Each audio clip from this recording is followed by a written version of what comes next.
It was a con, a fraud, $1 million scam, and that was only the beginning.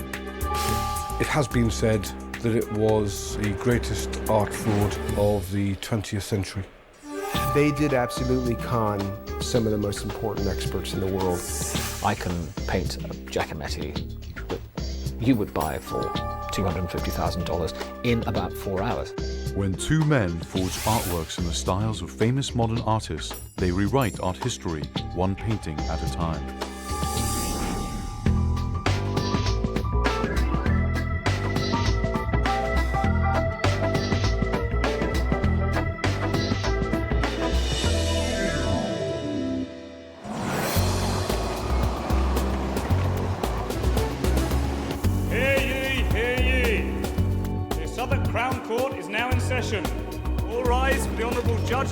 It is a case of forgery, betrayal, and threats. In one of the more unusual criminal cases of British justice to grab the public attention, two men are on trial in a Crown Court in London, England. They are charged with a criminal conspiracy to pass off millions of dollars in fake modern art. Please tell the judge and the jury. The first suspect, arrested by Scotland Yard over 3 years earlier in Staffordshire, England, is facing 10 years in prison. But he is neither a terrorist nor a killer. He's an unemployed artist and single parent named John Myatt. It's a conspiracy that this court has not been willing to hear. On trial with Myatt is his crime partner, a suspected forger and confidence man named John Drew, reputed to be the architect of a masterful art scam that threatens to engulf the heart of the modern art establishment. Acting as his own attorney, Drew quickly earns a public notoriety for his flamboyance in the courtroom. It's been brought before you. Art is about perception. Perception is about deception. The scam worked well because it was original and brilliantly conceived by John Drew. It was his intention to fool the whole art world, and it has to be said, up to a certain extent, he did. I've been singled out. John Drew will prove to be resourceful and hard to pin down, a defendant portraying himself as an innocent victim of a government conspiracy. The breadth of this conspiracy ever comes to light.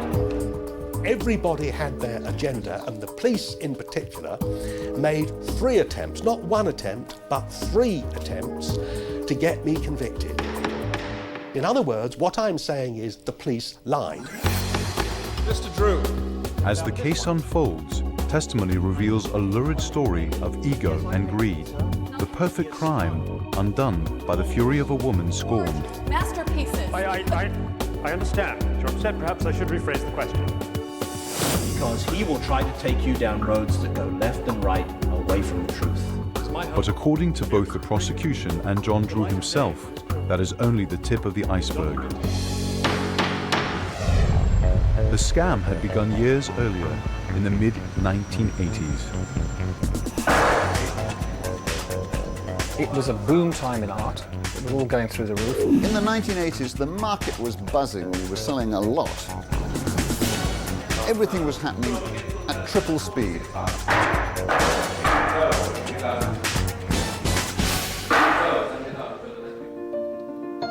But one unemployed musician and artist does not benefit from the good times of the modern art market in London. Abandoned by his wife, left with 2 young children to care for, John Myatt barely manages to scrape by as a high school art teacher.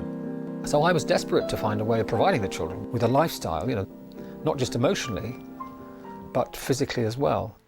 To earn a few extra dollars, Myatt advertises his services in a small paper, offering to paint inexpensive 19th and 20th century art reproductions. John Myatt was sort of a second-rate figurative painter. Strangely, it was when he put his brush to canvas in the style of others, his talent as a mimic was much greater than his talent as John Myatt. I started off doing copies. After a while, I developed the idea that I could paint in the style of Matisse or Ben Nicholson or Giacometti and create a new painting by that artist. Soon Myatt receives a call from someone interested in acquiring paintings to decorate his home. The man introduces himself as Professor John Drew. I responded to an advertisement that Myatt had put into Private Eye. I wanted the house to be decorated, and it seemed a sensible idea to have copy paintings in the house. John Drew was very impressive, very impressive. He seemed to have the whole thing. He seemed to be well connected with politicians. He had 2 very impressive motor cars, a lovely house, nice wife, 2 nice kids. He was most impressive, and he had lots of money. Drew commissions Myatt to produce a dozen paintings over a 2-year period. Unbeknownst to Myatt, Drew is devising a plan that will change their lives forever. A successful con man is a tremendous reader of human nature. And he'll sit in front of you, and he'll read you, he'll x-ray you. He'll x-ray your needs, and he'll know within a second and a half how much money you have and how much money you need. And then he'll start asking you just questions that you may not even think are really important. One night in 1986, Drew meets Myatt at a London pub and announces a surprising bit of news. Let me tell you a quick story. One of Myatt's fake paintings has been appraised at nearly $40,000 by Christie's auction house. My painting? Myatt is stunned. £5,000? I was very surprised when my Giacomettis were authenticated, because I didn't think they were any good myself. I really didn't. I thought, you know, these are not good enough. They're just tryouts, you know. Are you sure this is all right? But I didn't expect that the paintings would be authenticated, as it were, and sold straight away. It was quite a shock. Myatt's disbelief allows Drew to dangle the hook. More where that came from. So he said, you can either have £250 for this, or you can have £12,500. It's up to you. His meeting with John Drew, just exactly at that time, was a godsend to me, because immediately I made the money, and most importantly, I could stay at home with the kids. They just need it. What Drew actually proposes seems simple enough. You're a master.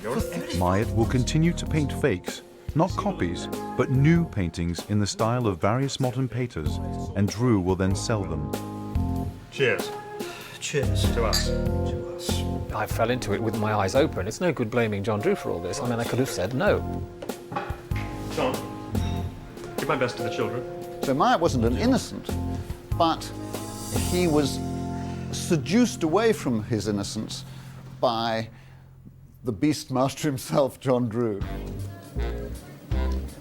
As Myatt paints and Drew sells, the forgeries earn thousands of dollars worldwide, devoured by auction houses hungry for undiscovered artworks. I think the success... As the jury and a fascinated public hang on every word, the prosecutor paints a disturbing picture of John Drew, dubbing him the puppet master, bent on manipulating others for wealth and influence. But the puppet master is an enigma, a man who seems to have no identity, no origins, no past. It's very difficult to draw out anything of John Drew's background. It was very difficult to penetrate and find out exactly what he had done. He successfully passed himself over as a doctor, as a nuclear physicist, as various types of scientists to his colleagues who believed him. So he was like a chameleon. He was like Walter Mitty. He would, before your eyes, morph into whatever it was you wanted to hear. But as facts emerge during 6 months of court testimony, they paint a revealing portrait of a man filled with ruthless ambition. Drew was born and bred into a blue-collar life in a small town in England, a place where people live and die and vanish and are buried. And Drew was born with a native intelligence and an ego, and found himself unknown, a deeply unhappy personal life. I knew John from about 1959 when I was at grammar school, 2 years older than him, I think I was, and he came as a new boy, and we struck up a relationship. He was a distinct loner, a very nervous young man. During the trial, as in the con itself, the truth is often hard to pin down, especially when John Drew is doing the talking. They may well be faked, but they're nothing to do with me. Mr. Drew, stick to the facts. I think my argument would be, am I an innocent man? I wrote I sold fake paintings. I didn't know that most of them were fake until a long time after they had been sold. I certainly knew that a number of them were fakes. I said, Mr. Drew, can you tell me what the colour of the inside of this interview room door is? And he said, well, it's blue, Mr. Volpe. I said, thank you very much. That's the first honest answer you've given me in 5 days. The art that is the subject of this case is a mere smokescreen. Through his statements to the jury, as well as his courtroom demeanour, John Drew reveals himself to be someone quite different than his many facades suggest. His vehement denials of guilt become his trademark. But I will prove to you that the things I'm saying are the truth. Where is the evidence? Have the police come along ever and said, Drew's bank statement shows these payments which were made before 1987 and which relate to the paintings purportedly painted by Myatt? There were no such paintings. I think it was somewhere there was a great fear, a long time ago when he was a child maybe, and he developed control systems that began to take him over, and he believed in his own deceptions even though he knew they were lies. We'll never understand the initiation of his career as a con man, but my personal sense in speaking to him is that this career began out of great wanting, and he used his native brilliance and his chameleon-like qualities to morph into whatever it was that you wanted. For Drew, creating fake paintings is only the opening move to a crime more complex, more cunning, more manipulative than anyone suspects. His greatest desire was to be let in to the upper reaches of British aristocracy, and he would do anything, including conning, including humiliating. He would get there in the backs of anybody who was in his way.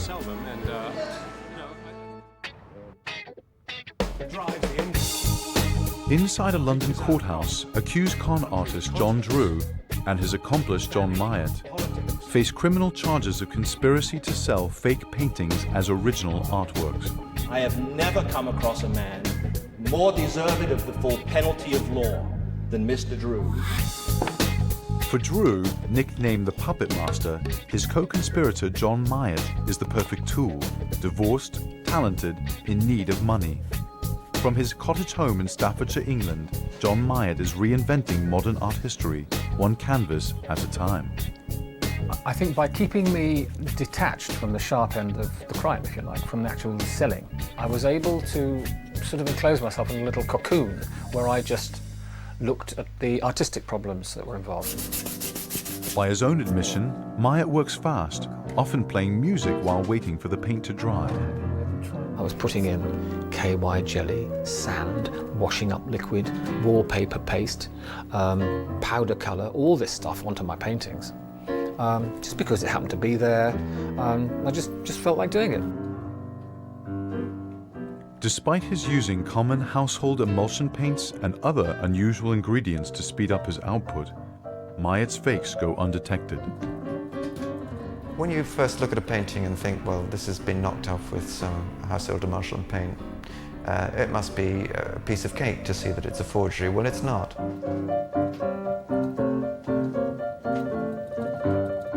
That was really what was so surprising about the whole endeavour, really, was not only were the paintings not authentic, but neither were the materials that they were painted in. Yet they were still getting authenticated and sold for considerable sums of money.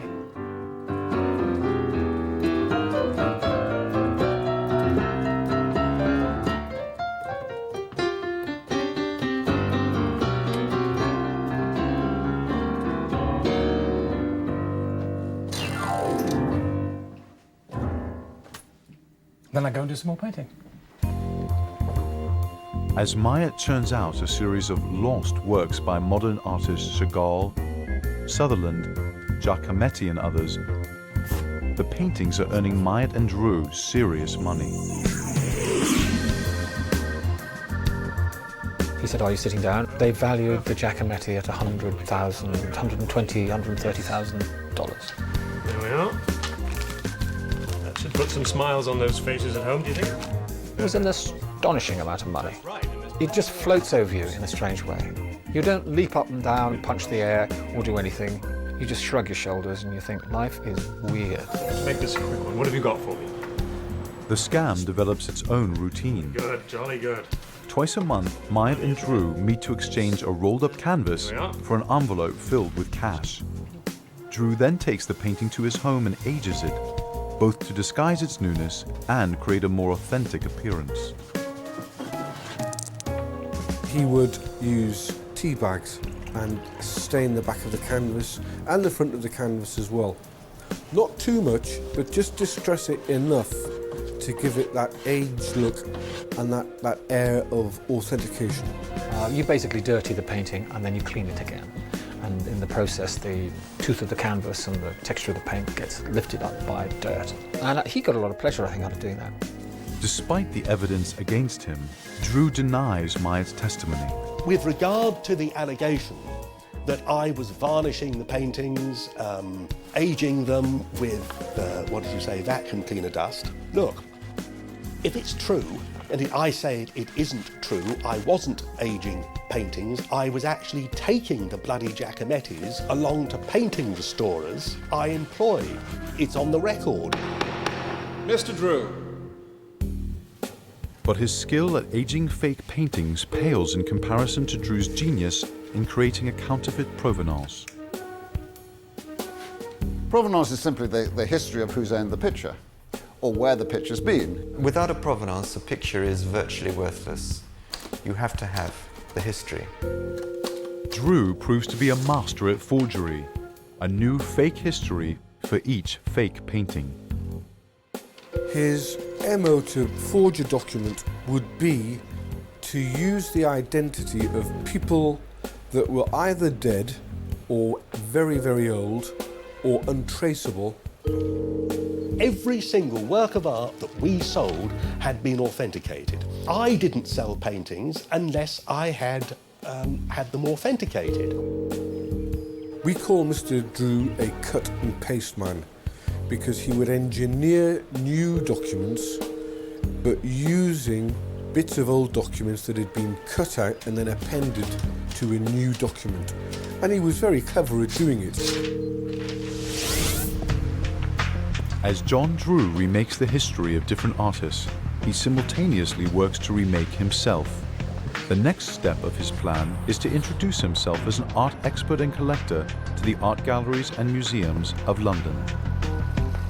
With regard to going along to the Tate Gallery archive and many other establishments, I must have visited hundreds of archives in the UK, which I better not give you the names of. Glad to see you. Very glad to see you. Thank you. He was high profile. He was going into the Tate Gallery. He was giving the Tate Gallery paintings by me. And they were painted in emulsion paint and KY jelly. What Drew did was create a fake provenance for himself. He would donate paintings. He would astonish them with his generosity, and he would astonish them with his knowledge. Yes, I think it's really a remarkable specimen. Yes, it's sort of hands in the West. John Drew had presented himself to the Tate as a friend and indeed a benefactor. He made a donation to the Tate, and he had done a number of things that, of course, one can see in retrospect, were clearly designed to ingratiate himself. They thought Professor Drew was highly respectable, knowledgeable, very kind. By spinning tales of his knowledge and his connections and the name dropping, he was able to convince the people with the keys to the kingdom that he belonged. Inside the unsuspecting museums and galleries, Drew finds old directories, lists, pamphlets, and museum catalogues into which he inserts his own fake provenance. The puppet master is pulling on the strings of history. Even though there had been very well-known cases of forgery before, no one previously had had the arrogance to think of actually altering the physical documents of history. People weren't looking for people to take things into archives, they were looking for people to take things out. What he was doing was the other way around. He wasn't stealing them, he was putting new things in. He would razor blade out existing pages of existing, real, proven, authentic paintings and replace those pages with fake pages of the photograph, the description, and the faked provenance of the painting John Myatt had given him a week, a month, 2 months before.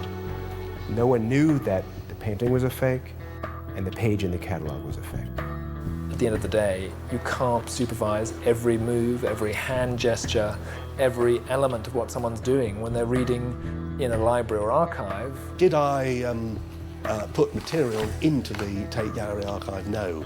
And I don't think it's possible to do it. Because you've got such a small number of people in the archive, even if you've got the maximum number of people there, it's 6, they're continually supervised. There's someone standing over you. Go. All right.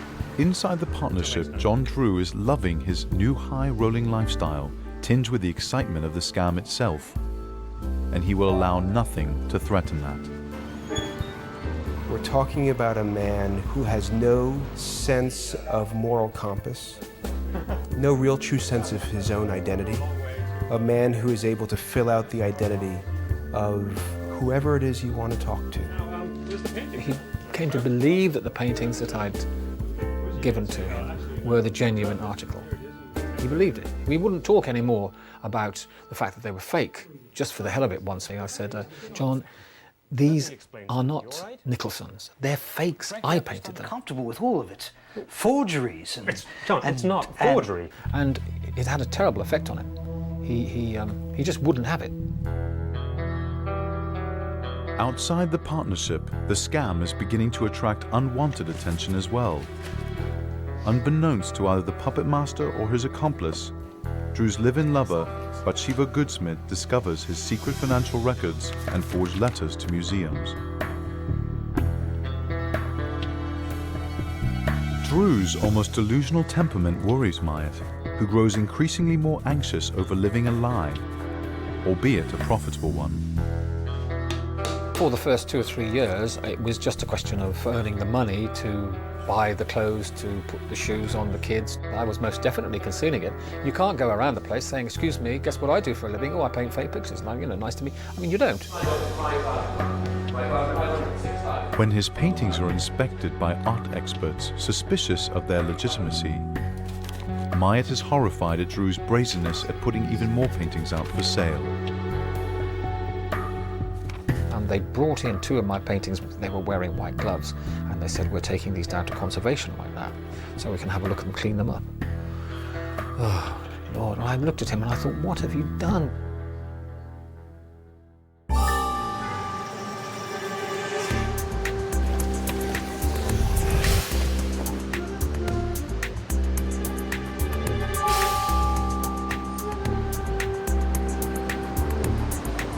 At New Scotland Yard, detectives from the Art and Antique Squad are receiving reports from different galleries of fake art being offered for sale.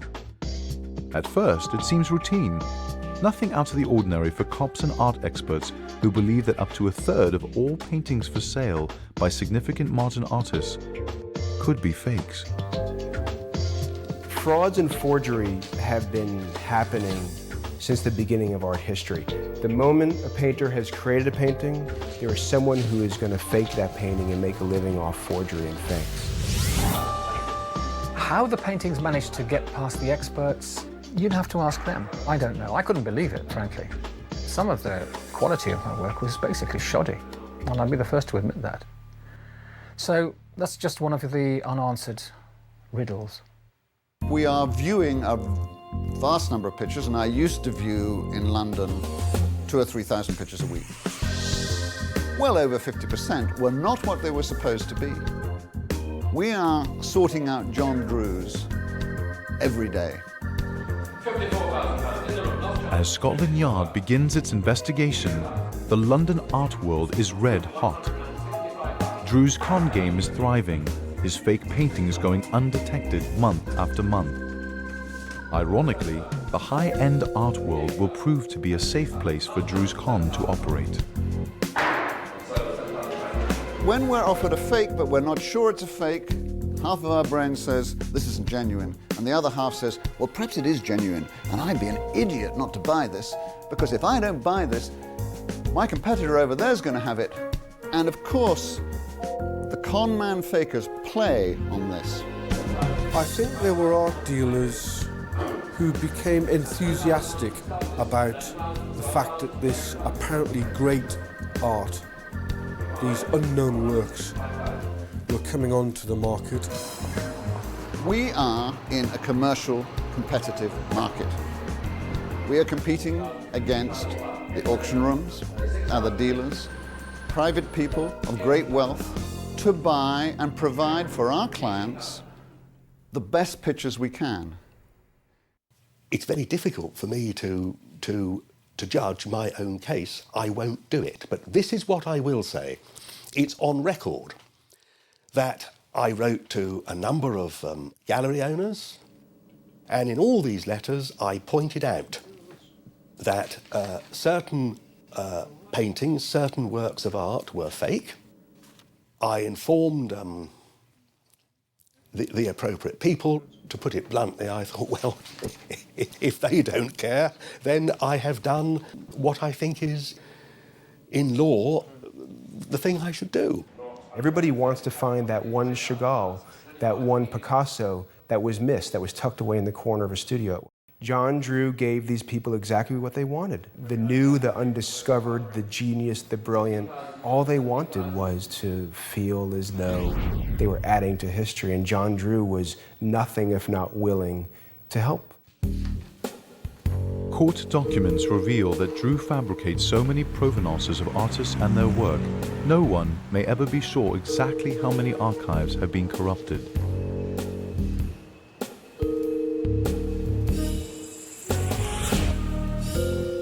Since dealers move thousands of paintings through auction every year, there is a possibility that it is not in the industry's interest to look too closely at every provenance. How much of that was due to John Drew's provenance thing, I don't know. I mean, these days you hear many people say, oh, I could tell originally, from the very moment I saw it, the painting was rubbish. But of course they would say that now, wouldn't they? The curious thing was, and all the people John met, they may well have smelt something bad. It was in their own interest to pretend it was roses. We are human beings. Some of us have great egos, which we have to defend, which is normal. If we handled a fake, we simply could not admit it. We just, how could we admit to our clients that we got it wrong? I think you have some explaining to do.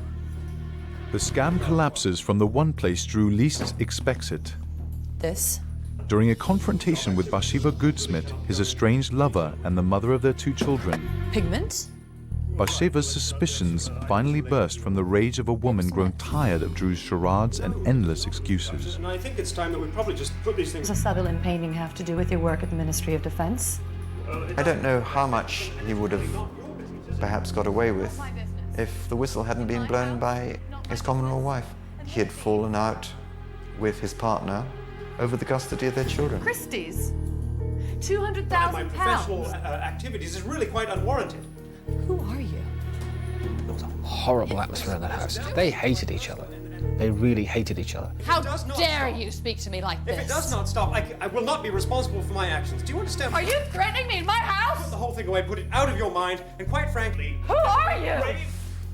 That's it. I'm going to the police. She was furious with him. I mean, the point at which she was telephoning was the point at which she was discovering something both for herself about him and also certainly something by way of vengeance back to him. And then I find these things in the house from Christie's with these ridiculous... Bathsheba provides investigators with information on the inner mechanics of Drew's operation, implicating Myatt as well. Then there's this Myatt fellow. She reveals in detail how Drew uses accomplices called runners to pose as owners of the fake paintings. The architect of the scam is never at the forefront, but the person that comes to see us is an innocent, in quotes, private person. You couldn't have Drew turning up at Christie's or Sotheby's over and over again. You get a system of runners in place, which is what Drew did. I began to discover a pattern with everybody John Drew was dealing with. When it came to his accomplices, they were all vulnerable, poor, withered, endangered people. They all needed money. They were all vulnerable to Drew's manipulations. You would be the former owner? And there were two that I had asked Stokes to be the owner of. They weren't valuable paintings. This is a provenance? I'd said to him, will you agree to own these paintings? They're your property. He would take a commission, typically 5%, not very much money. He gave me some documents and basically gave me my lines. And he said, do you think basically you could, act as the owners? That it is not correct that I asked Stokes to fake ownership. He became, at my instigation, the owner of the painting. It was a standard practice. Galleries do that all the time. With investigators closing in, Myatt's anxiety over being caught increases, even as his artwork continues to sell. Sorry I'm late. He begins to dread John Drew's calls. Listen, I've got some bad news. I don't want bad news. I don't have time for bad news. What's the problem? I didn't have time to finish the painting. The relationship between John Myatt and John Drew became not dissimilar from a pimp and his prostitute. I don't give a damn about you. When the prostitute, the woman, wanted out, the pimp would physically threaten, emotionally threaten, verbally threaten, and intimidate to not allow her out. When am I going to have those Nicholsons? I thought, how the devil did I get into this? I'm a Christian. I go to church each Sunday. Is this right? Of course it's not right. I'm not a criminal. I kept on saying to myself, I'm not a crook.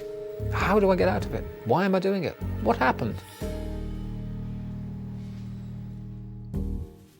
By 1994, the partnership between the puppet master and his painter is collapsing.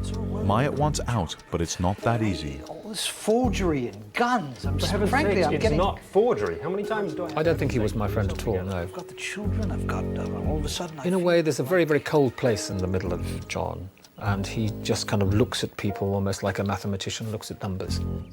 After the third or fourth year, I became unhappy and I felt I was trapped in it and I couldn't figure out how to get out of it in one piece. I'm making a great deal of money. As Myatt wonders how it could be any worse, Drew uses Myatt's dead father's name to provenance a painting. John. And I thought, oh, I can't, not Dad. But he was quite forceful about this, you've got to do this. So I did.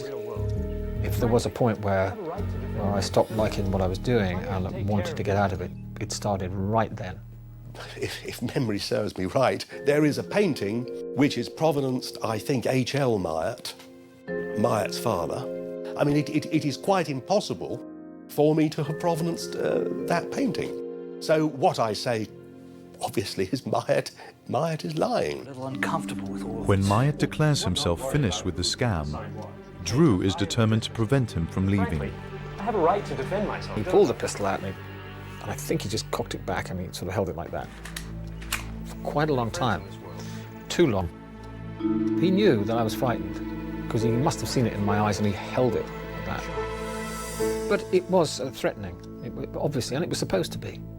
John wanted to be one of those don't mess with me kind of blokes. Mr. Drew, are you making a point or are you asking a question? If the best allegation that Myatt can make is I threatened him with a pistol, when, where? I mean, what was I supposed to have threatened Myatt about? Myatt continued to meet me. He wrote to me regularly. Read the letters. They are extremely friendly letters. Are these letters from somebody who's been threatened by a pistol? Hello, John Myatt. Where the hell have you been? I've got half a dozen paintings that are needed and I need them now. Don't tell me to go to hell. Oh, you're out. All right then. Well, fine. Our relationship, Mr. Myatt, is finished. Although Myatt finally ends the partnership, it's too late. He is arrested at his home by the police acting on Bathsheba's information. Jonathan Sorrell, we're from Scotland Yard. We need to ask you some questions regarding John Drew and the... Without hesitation, he confesses on the spot. Relieved the con is over. He immediately agrees to cooperate with investigators. He uses it to falsify the documents, to make them look old. It all blew up pretty much at the same time as Bathsheba called in the police. The Tate had got suspicious. Peter Nahum was also aware that the Graham Sutherlands were bogus. So all these things were coming together, and there was a common name throughout all. That was John Drew. Less than a year later, on April 6, 1996, detectives arrest Drew at his home in the London suburb of Reigate. Drew is charged with conspiracy to defraud and forgery. He denies everything, claiming the paintings he sold are genuine and that Myatt was hired only to restore pictures purchased at auction. Not seen these documents before in my life. This court is in session again. Mr. Myatt, are they real paintings or are they fake? So I'm confused. These are forgeries. He told me Sold as he'd painted paintings. works of art with emulsion paint, and that I took the works of art and then presumably sold them. You asked me to paint these paintings. so The that problem, you could sell them for real. I'm afraid, is that Myatt didn't tell me that until after he had been arrested by the police. It was my belief that you were. It was my belief. The trial lasts 6 months. Each defendant, each witness, a small slice of a courtroom drama filled with charges and countercharges. That you were drawn to me so that you would be able to funnel these artificial works. Accusing Myatt of lying, Drew claims he is being framed by a government conspiracy to cover up using art profits to buy weapons, and he ominously hints of involvement with MI5, a British intelligence agency. It's a conspiracy that this court has not been willing to hear. Drew had had enough time to concoct his alibi, and that is he was being framed by the British government. He owned up to the forgery scheme, but he insisted the forgery scheme was merely a front for the British government to launder money to protect operations in which they were buying and selling weapons. Could you please explain for the benefit of the court your affiliation with the organization MI5? I don't have one, Your Honor. Mr. Drew, please stick to the facts, and let's get on with it. The MI5 and MI6 connection is a simple one. Somebody came along and disclosed to me at the time he was dealing with one of my other companies. He was an agent both for MI5 and MI6, and that's to say he was reporting to the security service and to the intelligence service. Could you explain to the jury the presence of these allegedly forged paintings? Mr. Drew alleged the art forgeries and the case that we had built up against him was, in actual fact, entirely false, and that we had created it and provenanced it ourselves, so to speak, in an effort to cloud other issues that were of more importance, so he said, to the government of this country. It was absolute baldercock. Problem with the quality of representation from the outset of this case. Look, there is a conspiracy out there, a conspiracy that needs to see the light of day. I've given you documentation. On the first day of the trial, Drew fires his lawyer and takes over his own defense. It is the beginning of a volatile and public foray into the mindset of the puppet master and the boundaries of the English justice system. You, sir, are fired. The trial was like Alice in Wonderland combined with Franz Kafka. I mean, it was hideously boring and oppressing with moments of weirdness. You know they're fakes! I know they're fakes! You asked for them! Why don't you just tell everybody you're guilty? I can't believe it! Why do you persist? I didn't want to defend myself. You know, there's a saying that a man who defends himself has got a fool for a client. But the trial itself was bizarre. He sacked his own defense team. He determined to make it into a kind of showpiece. He saw it, I sense, as another public staging of his own strange identity, his personae of different kinds that he'd endlessly created. The failure of the art world, the gallery. He couldn't stop acting. He's endlessly acting.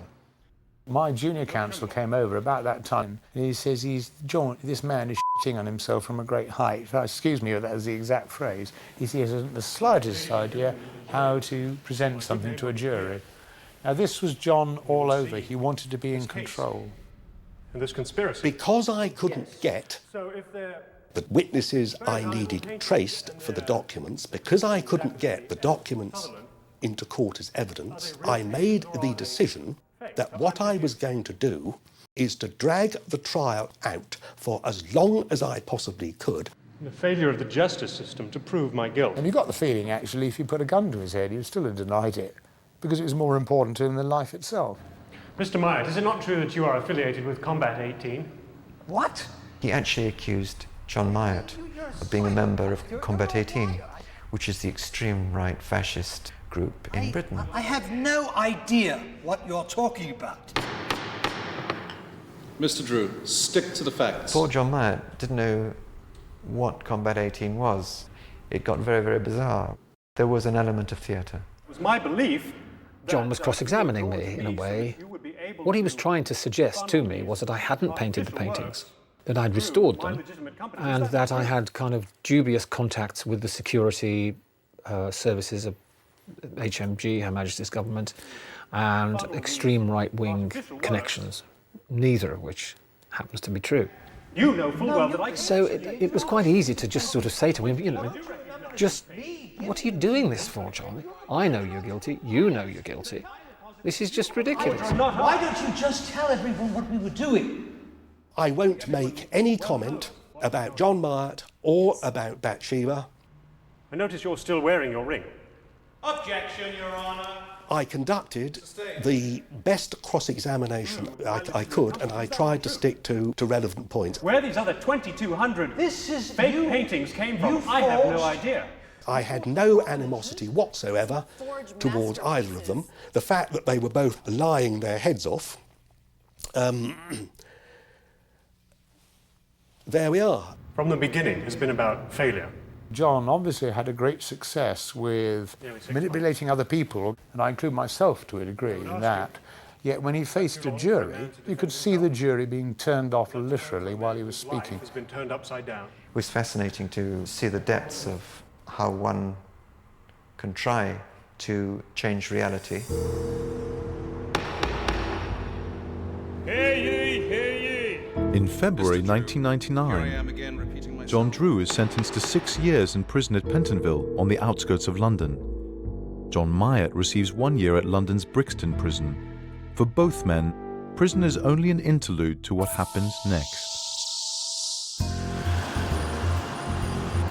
Both John Drew and John Myatt have served their prison terms and today are free men, their debt to society paid in full. But while sketching prison life outside his cell window, Myatt agonizes that his artistic career is over. When he came out of prison, I rang him up to see how things were going, and he said he's never going to paint again. Well, I said to him, I tell you what, I'll commission you to do a portrait. The police were the first people to come and commission paintings of me. And then, family portraits and things. And then the barristers who'd done the case said, we'd like a souvenir of the case. Today, John Myatt's fake paintings are again selling for thousands of dollars. But this time, the only thing Myatt is forging is a brand new career.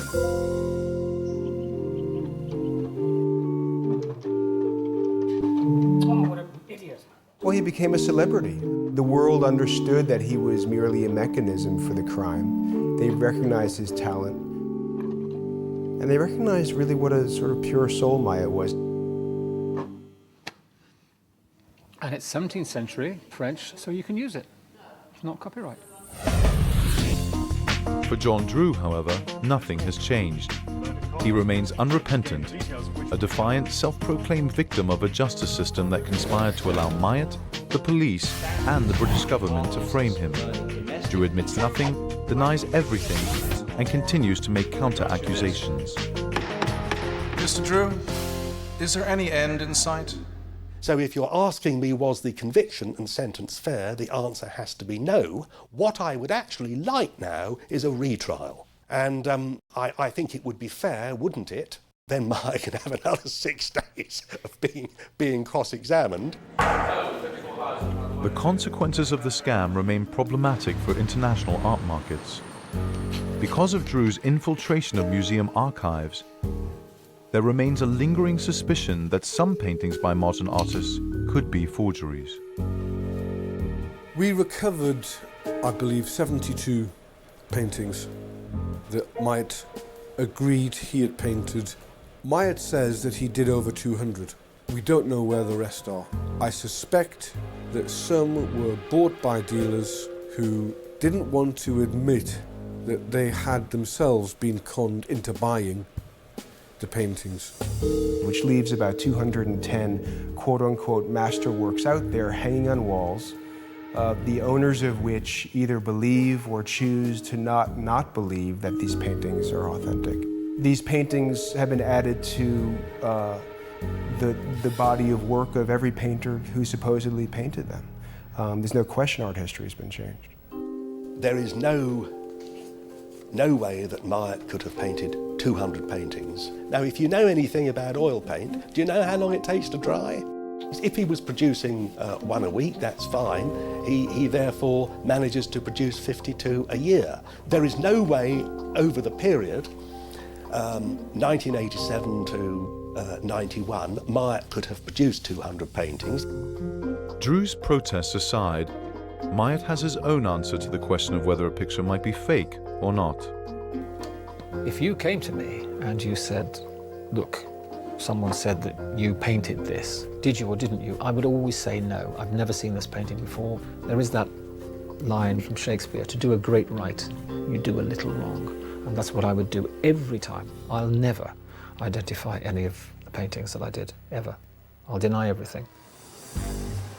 And somewhere out there, more con artists are waiting, watching, and planning to get rich by selling fake art into a marketplace yearning, continually searching for something new. Can we be scammed again by provenance? Of course we can. We can be scammed by anything. We are pitting our brains against those who are out to get us, and they're all over the world. Never forget that the very best forgers are never caught.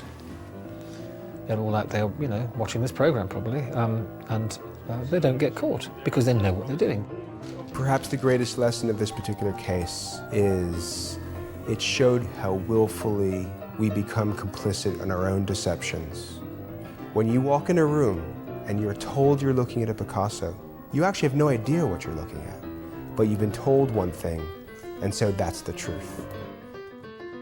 If we believe it to be real, it's real.